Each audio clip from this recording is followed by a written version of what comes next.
करायचं स्मरण. गुरुर्ब्रह्मा गुरुर्विष्णू गुरुर्देहो महेश्वरः. श्री सद्गुरु साक्षात परब्रह्म तस्मै श्री सद्गुरुवे नमः.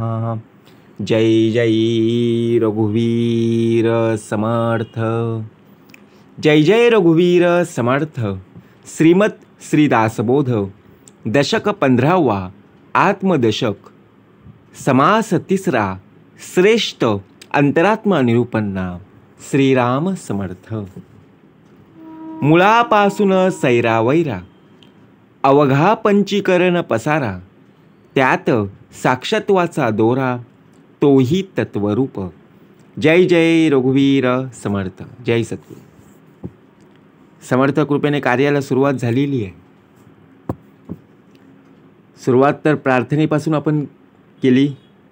गुरुर्ब्रह्मा गुरुर्विष्णू गुरुर्देहो महेश्वरः. सर्व देवांना नमस्कार करून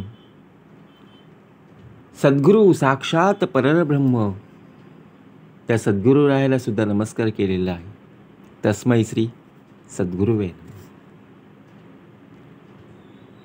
बघा प्रत्यक्षपणे भाग का दिलेला आहे. ज्या वेळेला जय घोषणा होत असते त्यावेळेला घोषणेनंतर जय हा येत असतो. परंतु इथं सुरुवातीला एकदा नाही तर 2 वेळा जय जय रघुवीर समर्थ. साक्षात रघुवीर आहे, साक्षात श्री समर्थ आहे. 2 जय का दाखवले?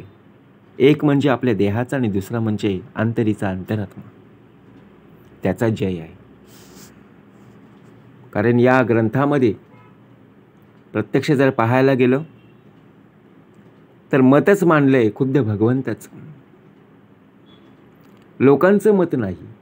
आपण आत्तापर्यंत लोकांची मतं जाणून घेतली, आत्तापर्यंत या क्षणापर्यंत ऐकत आलो, परंतु त्यातून काहीच प्राप्त झालेलं नाही. मग प्रत्यक्षात खुद्द भगवंताचं वचन ऐकल्यानंतर, खुद्द भगवंताचं मत जाणून घेतल्यानंतर बघा काय प्रचिती आपल्याला प्राप्त झालेली आहे, काय सामर्थ्य आपल्याला प्राप्त झालेलं आहे. कारण संतांचं वचन, सद्गुरुरायांचं वचन की या बोधातून प्रत्यक्षपणे दास कसा घडला जाईल. आपण घडलो का हो? लोकांची मतं, लोकांचे विचार ऐकून आपण घडलो का?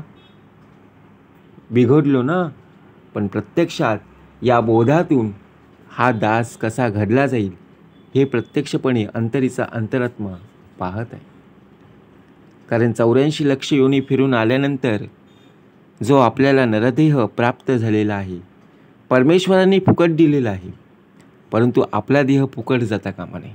म्हणून दशक 15वा दाखवलं, आत्मदशक. दशक बघा समर्थ म्हणाले 20 दशक 200 समास आहे, त्यातला 15वा आणि त्यातला समास तिसरा जो आता आपण श्रवण करणार आहोत. श्रेष्ठ अंतरात्मा निरूपणा. समर्थ म्हणाले श्रेष्ठ कोण? आपला देह श्रेष्ठ आहे का? परंतु आपला देह श्रेष्ठपेक्षा ज्याने आपल्याला प्राप्त करून दिलेला आहे त्या भगवंताचा बघा प्रत्यक्षपणे आपण नमस्कार करणंच आहे, त्या भगवंताला नमस्कार करणं आहे. परंतु भगवंताचा पहिला अधिकार आहे.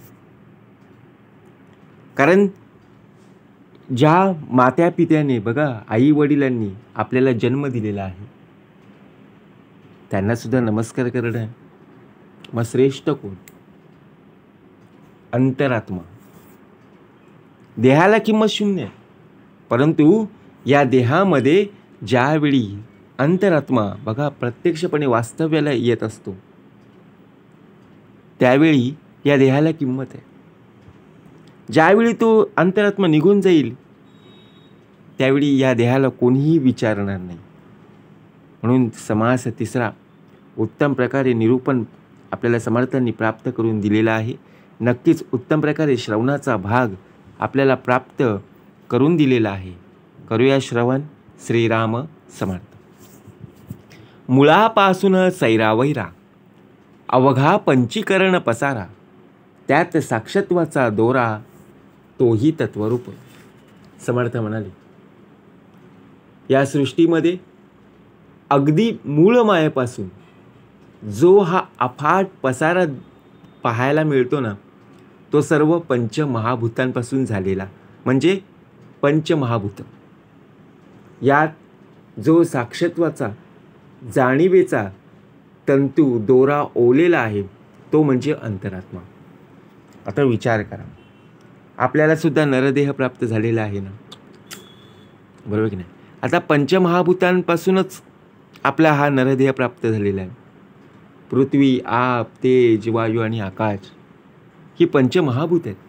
आपण श्वास घेतो की नाही, बरोबर की नाही? श्वास सोडतोय, श्वास घेतोय. या श्रवणातून प्रत्यक्षपणे दास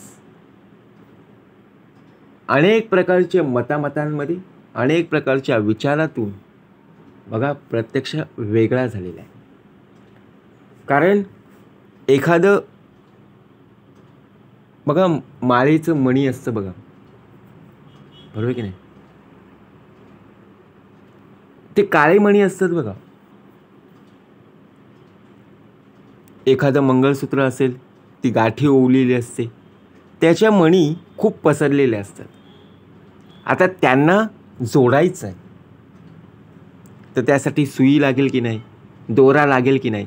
त्या सुई दोऱ्याने ओवल्याने सर्व काळे मणी, सोन्याची मणी हे एकत्र येतील. परंतु आपला देह त्यातून वेगळा होण्याचा प्रयत्न करत असतो की सर्वजण एकत्र येत आहेत, बरोबर की नाही? जर आपण परमेश्वराच्या चरणी जात असू ना, तर नक्कीच सामर्थ्य प्राप्त होईल. कारण भगवंताच्या चरणाशी आपण एकरूप असलं पाहिजे. जसं सुईला किंमत दोरा लावल्यानंतर येत असते, तसंच या देहाला किंमत भगवंत असल्याशिवाय येणारच नाही. भाग उत्तम प्रकारे दिलेला आहे.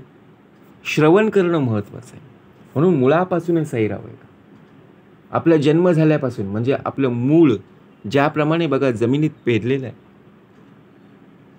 मूळ दिसतं का हो? बघा एखादं वृक्ष असेल, झाड किंवा आपण रोप लावतो, त्या रोपाची मुळं, झाडाची मुळं आपल्याला पाहायला मिळतात का हो? ती जमिनीत गाडलेली असतात. म्हणजे काय, जमिनीत प्रत्यक्षपणे असतात की नाही. आपण खोल खड्डा खणतो, त्यामध्ये आपण बघा ते रोप लावत असतो ना, मग त्याचं मूळ पाहायला मिळत नाही. वरवरच्या फांद्या, फळं, फुलं, पानं सर्व काही पाहायला मिळतं. मग तसंच आहे हा देहसुद्धा. प्रत्यक्ष जर पाहायला गेलं, वरून बघा प्रत्यक्षपणे आपला देह दिसणार आहे, परंतु अंतरीचा अंतरात्मा चालवणारा जो आहे ना, तो पाहायला मिळणार नाही. म्हणून समर्थ म्हणाले, साक्षात्कार तो आपल्या अंतरी आहे. म्हणून तर आपण बोलतोय, चालतोय ना. प्रत्यक्षपणे भाग का दिलेला आहे? मुळापासून सैरावैरा. आपला देह एका ठिकाणी बसलेला नाही आहे, तो सैरावैरा इकडे तिकडे भरकटत आहे. अवघा पंचीकरण पसारा, हा पसारा संपूर्णपणे आपल्याला आटपायचा आहे. कारण आपण या पृथ्वी तलावर आलेलो आहोत बघा कायमचं राहण्यासाठी नाही आहे. जो आपण पसारा करून ठेवलेला आहे ना, आपल्यामुळे बघा इतरांना जो त्रास होतो ना, तो त्रास कमी होईल या दृष्टीने आपण काम केलं पाहिजे. आपल्यामुळे बघा इतरांना आपण जे शब्द बोलत असतो त्यामुळे त्रास होतो, ते सुद्धा आपल्याला बघा कमी करायचे. आणि त्यात साक्षत्वाचा दोरा, दोरा हा आपला बघा भगवंताच्या हातात असला पाहिजे. म्हणजे आपला देह चुकीच्या वाटेने, चुकीच्या कर्माला बळी पडणार नाही, बरोबर की नाही? त्यात साक्षत्वाचा दोरा तोही तत्पर. दुरस्थ दाटल्या फौजा, उंच सिंहासनी राजा, याचा विचार समजा अंतर्यामी. दुरस्ता दाटल्या फौजा. आता दोन्ही बाजूला सैन्य दाटून भरलेलं असतं आणि उंच सिंहासनावर राजा बसलेला असतो. विचार करा. या बोलण्याचा अभिप्राय अंतर्यामी विचाराने जाणून घेतला पाहिजे. आता विचार जर केला, राजा सांगेल तो हुकूम आपल्याला पाळावाच लागतो, बरोबर की नाही? कारण उंच सिंहासनावर बसलेला आहे ना. आपल्या घरामध्ये सुद्धा कर्ता पुरुष असतो. आता कर्ता पुरुष सांगेल त्यांचं ऐकावंच लागतं, बरोबर की नाही? मग प्रत्यक्ष जर आपण पाहायला गेलो, बोलण्यामध्ये अभिप्राय, अंतर्यामी विचार जाणलं गेलं पाहिजे. देह मात्र असती मावशांचे, तैसेची जाणावे नृपतीचे, मुळापासून सृष्टीचे तत्वरूप. आता सर्व देह हे अस्ति मांसांचे आहेत, तसंच राजाचेही समजावं ना. मग मूळ मायापासून सर्व सृष्टी तत्वरूप म्हणजे पांच भौतिकच होय ना. आता विचार केला, आपल्या बघा प्रत्यक्ष जर पाहायला गेलो तर सर्व देह अस्ति मांसांचे आहेत. असं आहे का आपला देह हाडा मांसाचा आणि जो चांगले कर्म करतो त्याचा सोन्याचा चांदीचा देह आहे का? हाडं आहेत का? नाही. सर्वांना समान दिलेले आहेत, बरोबर की नाही? परंतु मूळ मायापासून जी सृष्टी आहे त्याचं तत्वरूप म्हणजे पांच भूत. मगाशी जो भाग समर्थांनी आपल्याला दिलेला आहे, पृथ्वी, आप, तेज, वायू आणि आकाश, या पंचमहाभूतांपासून आपला देह आणि त्रिगुण सत्व, रज आणि तमगुणापासून हा जो आपला देह घडलेला आहे, हा सुद्धा भाग समर्थांनी आपल्याला प्राप्त करून दिलेला आहे. रायाचे सत्तेने चालते, परंतु अवघी पंचभूते, मुळी अधिक जाणीवेचे ते अधिष्ठान आहे. समर्थ म्हणाले, राजाच्या सत्तेने सर्व कारभार चालत असतो. आपण गोष्ट ऐकत होतो की नाही? लहानपणापासून आपल्याला आजी, आजोबा, आई, वडील गोष्ट सांगायचे. एक होता राजा, तो जसा सांगायचा तसं सर्वजण बघा, प्रधान असू दे, राज्यातील सर्व सैन्य मंडळी असू दे, सर्व गोष्टी ऐकत असायचे. असं आपण गोष्टी ऐकायचो. जो प्रत्यक्षपणे कारभार चालवत असतो, ज्यांचं बारकाईने लक्ष असतो, तो कर्ता पुरुष असतो. पण सर्व काही पांचभूतिकच आहे. मूळ मायाच्या ठिकाणी इतरांपेक्षा जाणीवेचं अधिक अधिष्ठानी वैशिष्ट्य आहे. आपल्या शाळेमध्ये सुद्धा बघा, सर्वजण अभ्यास करतात ना, मुलं असू दे किंवा मुली असू दे, पण त्या वर्गामध्ये एक मॉनिटर बघा प्रत्यक्षपणे पाहायला मिळत असतो. का त्याची नेमणूक केली जाते? बघा भाग कसा दिलेला आहे. सर्वजण आहेत ना, सर्वांना मॉनिटर आहेत का? सर्वजण मॉनिटर आहेत का? नाही आहे. त्यातला एकच, कारण तो अभ्यासाने हुशार असेल किंवा ती अभ्यासाने हुशार असेल किंवा खेळण्यामध्ये असेल किंवा बोलण्यामध्ये असेल, त्यामध्ये प्रत्यक्षपणे सर्व वर्गामध्ये बघा, टीचर नसतील, सर नसतील, तेव्हा पूर्ण वर्गाला शांत करण्याचं कार्य तो करत असतो किंवा ती करत असते. कोणी काही बोललं की नावं आपण लिहून ठेवायची. परंतु आपण कसं करायचं माहिती आहे? आपल्याला जर कोणी मॉनिटर ठेवलं ना, आपण आपल्या मित्रांची, मैत्रिणींची कधी नावं लिहित नव्हतो. जो आपल्याला बघा चिडवत असेल, बोलत असेल, त्यांची आपण नावं फळ्यावर लिहायचं, बरोबर की नाही? मग आपण काय करायचो बघा, भेद करत होतो, बरोबर की नाही? समर्थ म्हणाले, भाग का दिलेला आहे? रायाचे सत्तेने चालते. आपल्याला आपल्या हातात सत्ता आली की आपण कसे वागतो की बाबा माझ्यासारखं कोणीच नाही आहे, मग मीपणातून आपण वागत असतो. मी मॉनिटर आहे म्हणून मला सर्व माफ. नाही आहे, सर्वांना समान आहे. परंतु अवघी पंचभूते, मुळी अधिक जाणीवेचे ते अधिष्ठान आहे. प्रथमचा सुरुवात ही आपल्यापासून करावी. विवेक बहुत पैसावले, म्हणून अवतारी बोलिले, म्हणू चक्रवर्ती झाले येणेची न्याय. विवेकाने जे व्यापक झाले त्यांना अवतारी म्हणतात.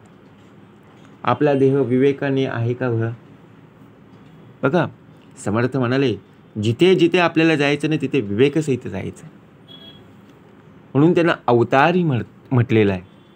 परंतु या न्यायानेच मनू आदींना चक्रवर्ती म्हटलेलं आहे.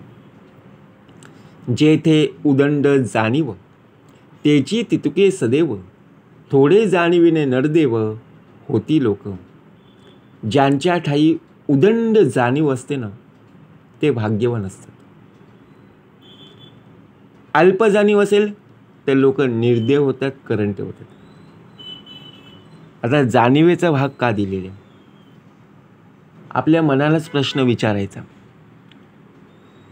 आपल्याला कशा प्रकारे जाणीव आहे आणि आपला देह कशा प्रकारे नेणिवीमध्ये आहे. ज्यांच्या ठाई उदंड जाणीव असते, भाग का दिलेला आहे? या कलियुगामधलाच आता भाग आपण श्रवण करू. आई वडील का भाग दिलेला? आई वडिलांची किंमत या कलियुगामध्ये आता कमी होत चाललेली.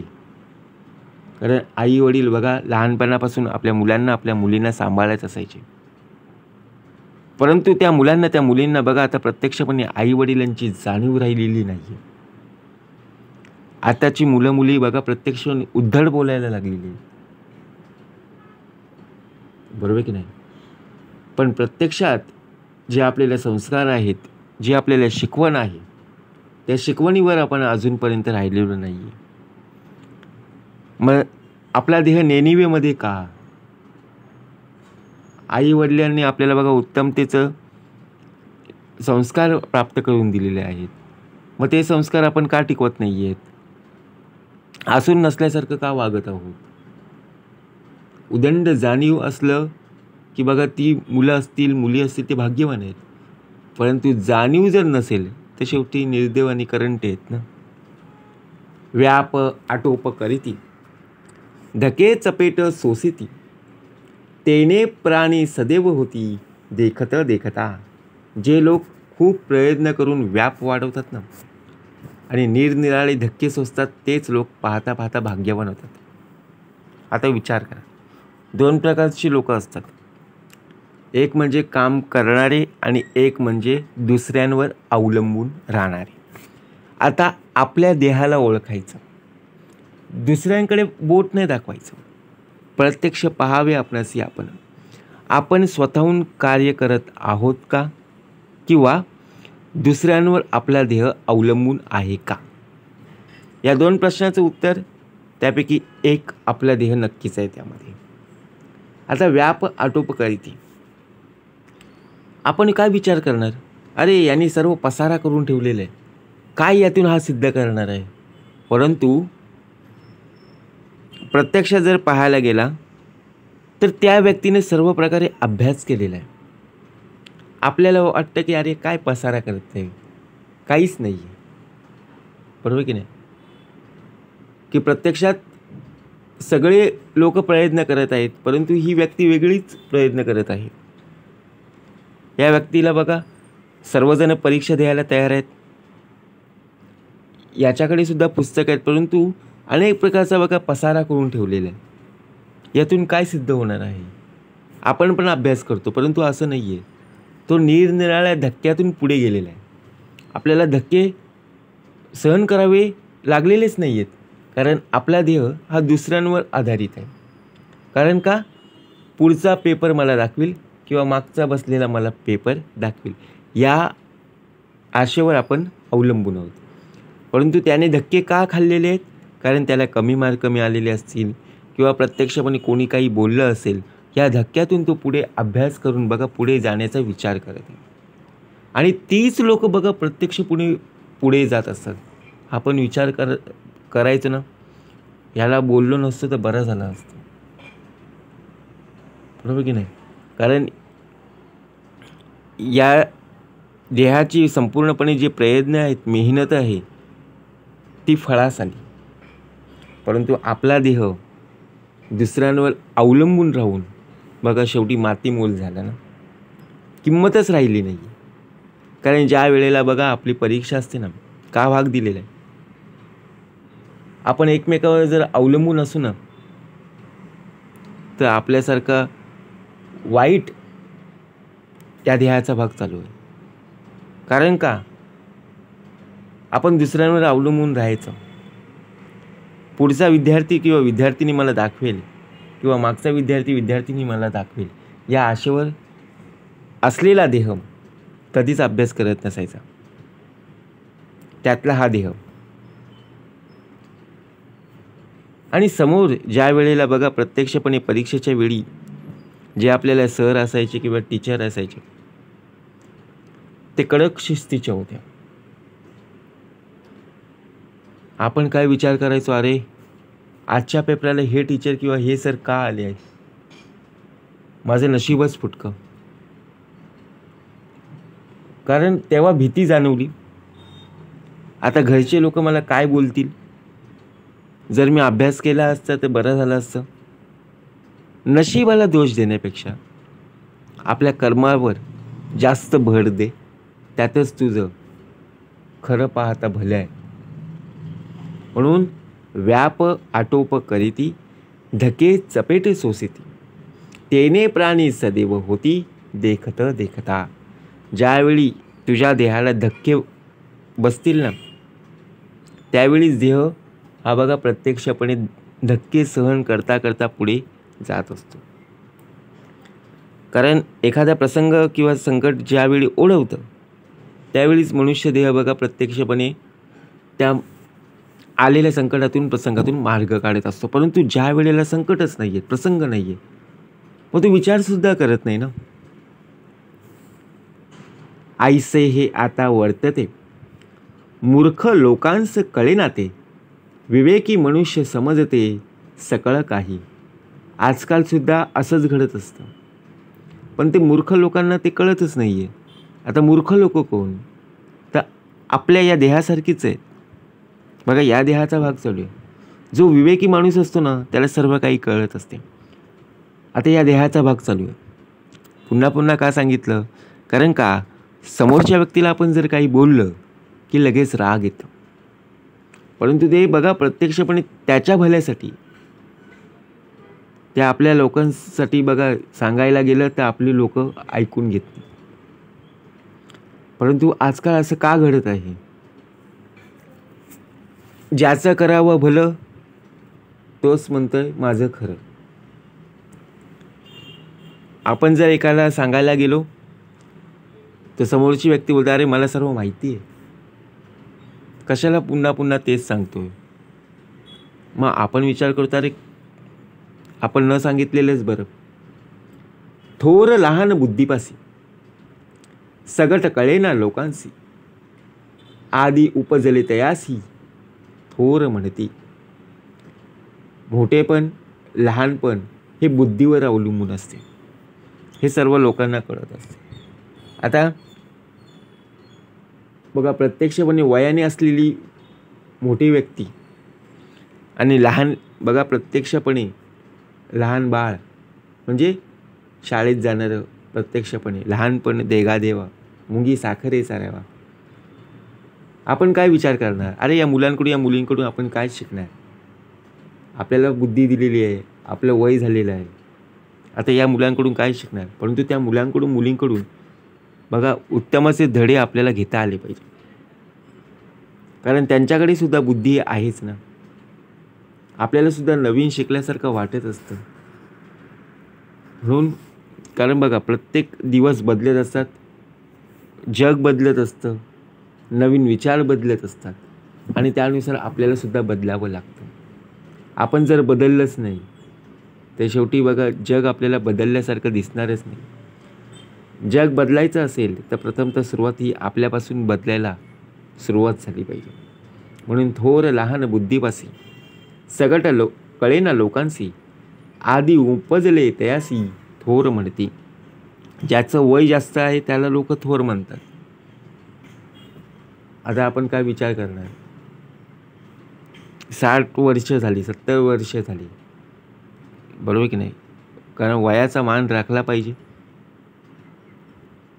आता 20शीतली जी मुलं असतील, मुली असतील, आपण काय विचार करणार आहे, त्यांचं वय 60-70 आहे आणि 20 आणि 20शीतली लोकांना बघा, मुलींना आपण जास्त विचारत नाही, बरोबर की नाही?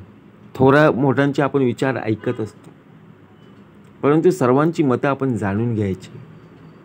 वय धाकुटा नृपती, वृद्ध तयास नमस्कार करते, विचित्र विवेकाची गती कळली पाहिजे.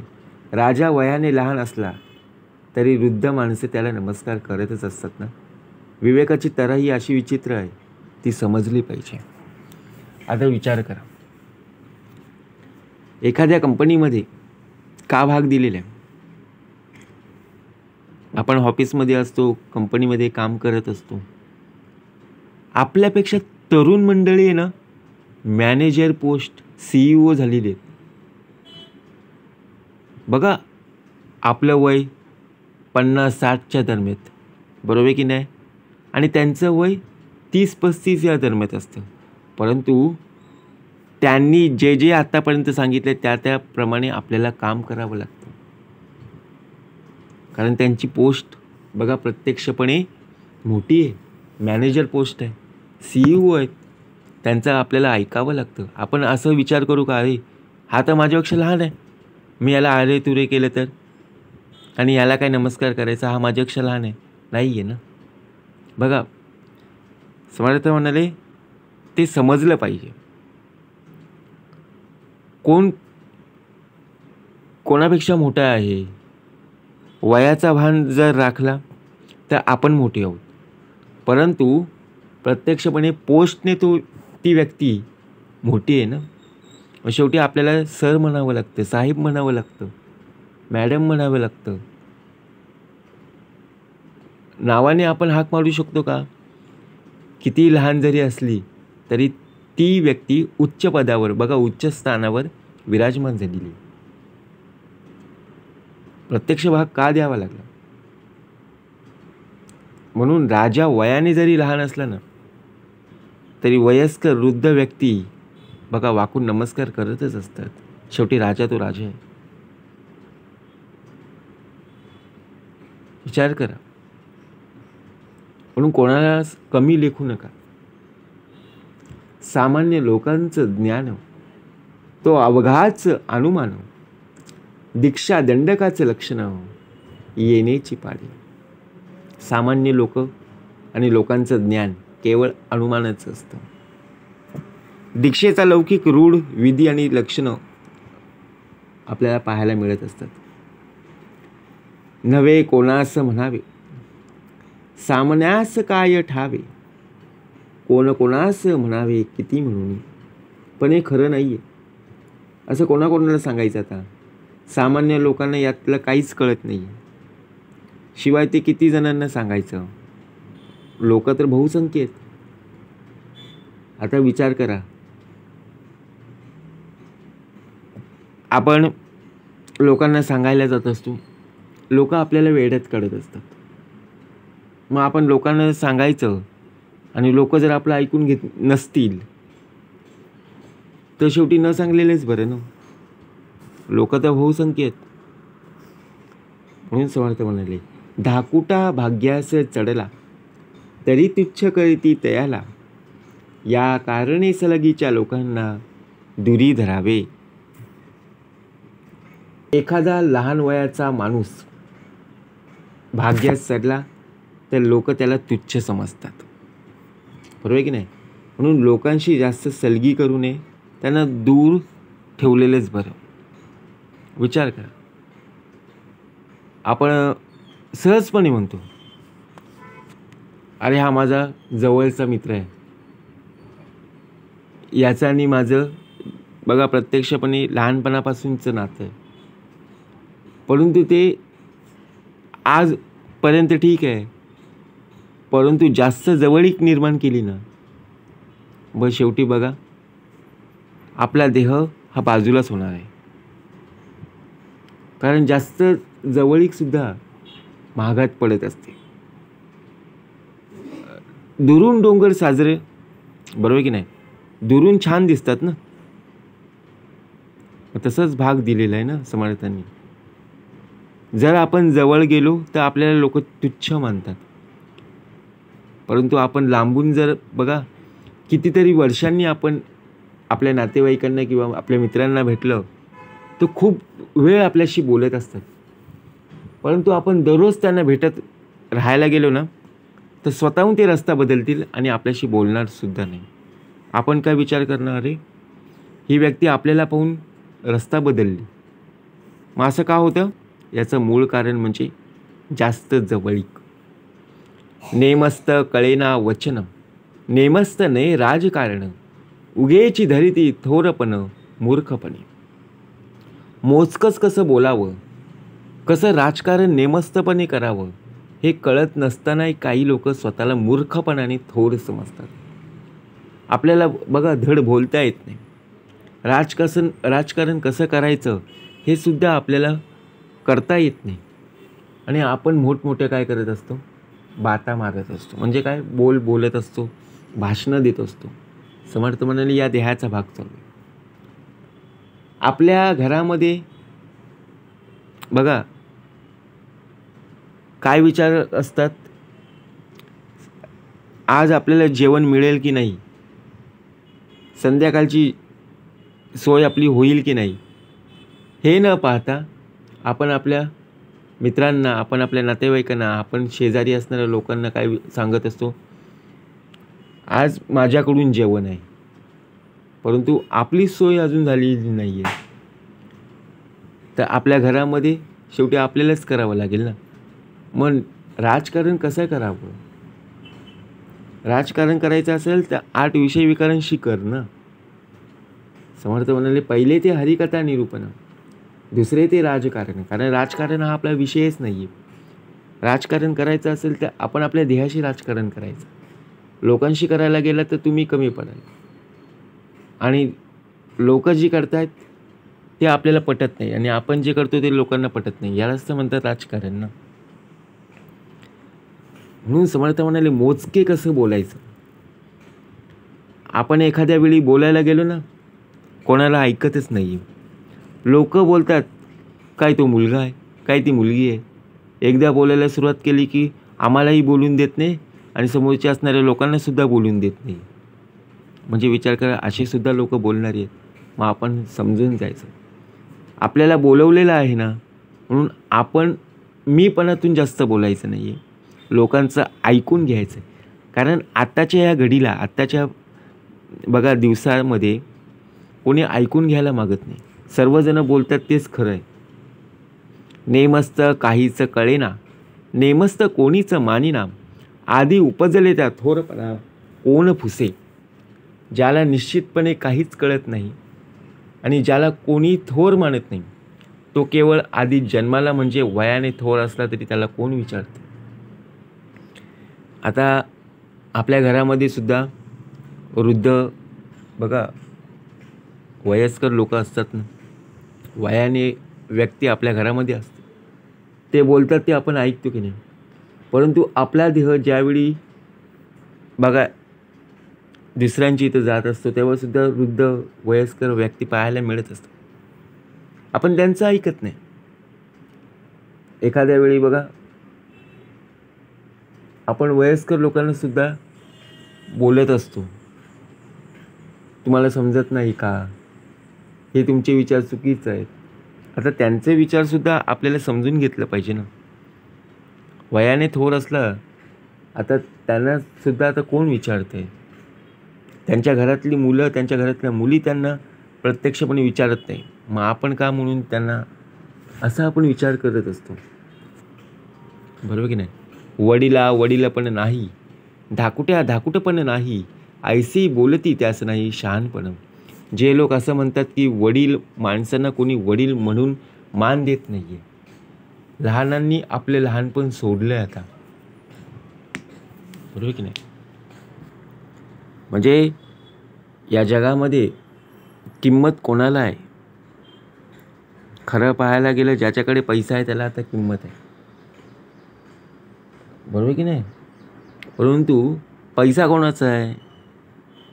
बरोबर की? पैसा म्हणजे एक प्रकारे लक्ष्मी आहे ना. मग लक्ष्मी कोणाची आहे? तर नारायणाची. मग प्रत्यक्षात आपण ज्यांची उपासना, ज्यांची भक्ती आपण करत आहोत तिथे नक्कीच लक्ष्मी पाणी भरत असते ना. का भाग दिलेला आहे म्हणून समजून घेतलं पाहिजे. वडीलपण नाही, वडिलांचं स्थान आपण घेऊ शकत नाही. वडिलांची चप्पल आपल्याला झाली की आपण एवढे मोठे झालेलो आहोत असं समजू नका. कारण बघा, आपण शेवटी कितीही मोठे झालो तरी आई वडिलांपेक्षा आपण मोठे कधीच होणार नाही. धाकुटं नाही. ऐसे बोलती त्यास नाही शहाणपण. गुणे विन वडीलपण हे तो अवघेच अप्रमाण. त्याची प्रतीत प्रमाण थोरपणी. गुणांशिवाय मोठेपणा मानणं हे सर्व अयोग्यच आहे, अप्रमाण होय. आणि थोरपणा हा प्रचितीवर प्रमाण मानावा. तथापि वडिलांस मानावे, वडीलपण जाणावे. नेणदा पुढे कष्टावे थोरपणी. तथापि वयाने वडील असणाऱ्यांनाही मान द्यावा. आता आपले वडील असतात त्यांना सुद्धा मान देता आला पाहिजे ना. आई वडिलांचा आदर करणं खूप गरजेचं आहे. मग त्याचप्रमाणे वडिलांचे भाऊ असतील, मग त्यांचासुद्धा मान राखणं आपल्याला कर्तव्य आहे. कारण शेवटी काका आहेत ना, वडिलांसारखेच आहेत ना. म्हणजे प्रत्यक्ष जर पाहायला गेलं तर बघा, वयामानाचा आपण आदर राखणं खूप गरजेचं आहे. ते सांगतात ते आपण ऐकलं पाहिजे. तथापि वडिलांस मानावे, वडीलपण जाणावे. नेणता पुढे कष्टावे थोरपणे. वडील असणाऱ्यांनाही मान द्यावा, पण वडील माणसांनीही आपले वडीलपण खरं नव्हे हे जाणून घेतलं पाहिजे. नाहीतर पुढे काय होईल? शेवटी त्रास होईल ना. आता प्रत्येकाचे विचार जर आपण ऐकत राहिलो आणि आपले विचार जर कोणी ऐकले नाही तर आपल्याला शेवटी राग येतं ना, बरोबर की नाही? तस्मात वडिला अंतरात्मा, जेथे चेतला तेथे महिमा. हे तो प्रकटची आहे आम्हा शब्द नाही. म्हणून सर्वात वडील म्हणजे श्रेष्ठ जो अंतरात्मा तेथे प्रकाशित जागृत झालेला असतो, त्या माणसाला मोठेपणा प्राप्त होतो हे तर उघडच आहे. या कारणे कोणी एक शहाणपण शिकावं विवेक. विवेक न शिकता तुके तुटवून जाती. म्हणून कुणाही माणसाने विवेकाने शहाणपण शिकून घ्यावे. विवेकाने शहाणपण शिकले नाही तर महत्त्व राहत नाही. तुक तुटले म्हणजे गेले, जन्मा येऊन काय केले. बळेची सांधीस घातले आपणासी. मनाला प्रश्न विचारायचा आहे, जन्माला येऊन आपण काय साध्य केलं, काय कमवलं? सकट बायका शिव्या देती, सांधीस पडिला ऐसे म्हणती. मूर्खपणाची प्राप्ती ठाकून आली. असं झालं तर सरसकट बघा, प्रत्यक्षपणे लोक आपल्याला शिव्या देतील, वाईट बोलतील. म्हणून वाईट बोलण्यापेक्षा, वाईट ऐकण्यापेक्षा आपण चांगलं वागलेलं बरं. ऐसे कोणी एक न करावे, सर्व सार्थकची करावे. कळेना तरी विवरावे ग्रंथांतरी. म्हणून कुणी असं करू नये. सर्व प्रकारे आपल्या जन्माचं सार्थक करून घ्यायचं आहे. आपणास जर कळत नसेल तर ग्रंथांचा अभ्यास करून, नक्कीच ग्रंथांचं श्रवण करून आपण मनन आणि निजध्यास करता यायला पाहिजे. शहाण्यास कोणीतरी बहाती, मूर्खास लोक दवडून देती. जीवास आवडे संपत्ती तरी शहाणे व्हावे. शहाण्या माणसाला सर्व बोलवतात, मान देतात आणि मूर्खाला दूर सारतात. प्रत्येक जीवाला मोठेपणा आवडत असतो, म्हणून प्रत्येकाने शहाणे व्हावे. अहो या शहाणपणा कारणे बहुतांच कष्ट करणे, परंतु शहाणपणे शिकणे हे उत्तमोत्तम. हे शहाणपण प्राप्त व्हावे म्हणून अनेक प्रकारे कष्ट करावं लागलं तरी ते करत असतात. पण काहीही करून शहाणपण शिकून घ्यावं हे उत्तमोत्तम. जो बहुतांश मानला तो जाणावा शहाणा झाला. ज्याने शहाण्या मनुष्याला काय उणे. जो अनेकांना मान्य होतो तोच शहाणा झाला असं म्हणायला पाहिजे. त्या माणसाला या जगामध्ये काहीच कमी पडणार नाही. आपले हित न करी लोकिकी, तो जाणावा आत्मघातकी. या मूर्खा एवढा पातकी, अनेक नाही. समर्थ म्हणाले की प्रत्यक्षात लौकिकात जो आपलं हित करीत नाही तो आत्मघातकी. आपण संसारी कष्ट तो लोकांकरवी रागे जो न घेतो, जनामध्ये शहाण तो ऐसेने करी. आपण या जगामध्ये बघा प्रत्यक्षपणे जन्म घेतलेला आहे. मग संसारामध्ये प्रपंचामध्ये आपला देह अडकलेला आहे. मग आपण संसार करतो की नाही, कष्ट करतो, मेहनत करतो, लोकांकरवी रागेजून घेतो, लोकांकडून बघा प्रत्यक्षपणे रागावून घेत असतो, परंतु जनामध्ये शहाणा तो ऐसे न करे. साधका शिकविले स्वभावे, मानेल तरी सुख घ्यावे, मानेल तरी सांडावे एकीकडे. समर्थ म्हणतात की मी साधकांना स्वाभाविकपणे हे शिकवलं आहे. त्यांना पटलं तर त्यांनी सुखानं घ्यावे, जर पटलं नाही तर नक्कीच सोडून द्यावे. तुम्ही श्रोते परमदक्ष, अलक्षास लाविता लक्ष, हे तो सामान्य प्रत्यक्ष जाणत असा. आपण सर्व श्रोते परमदक्ष आहात. आपण अलक्ष या परब्रह्माकडे लक्ष लावित असता, ध्यान करीत असता. मग मी जे सांगितलं आहे ते अत्यंत सामान्य आहे. ही गोष्ट तर आपण प्रत्यक्ष जाणताच आहात. म्हणून समर्थ म्हणाले आपला देह हा नक्की श्रेष्ठ आहे. श्रेष्ठ केव्हा?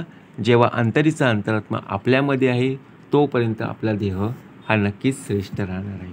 म्हणून काय करा ते आता करा, निजाते घडी आपली साधा. तुम्ही श्रोते परमदक्ष, अलक्षास लाविता लक्ष, हे तो सामान्य प्रत्यक्ष जाणत असा. इति श्रीदासबोधे गुरुशिष्य संवादे श्रेष्ठ अंतरात्मा निरूपणा समास तिसरा. जय जय रघुवीर समर्थ.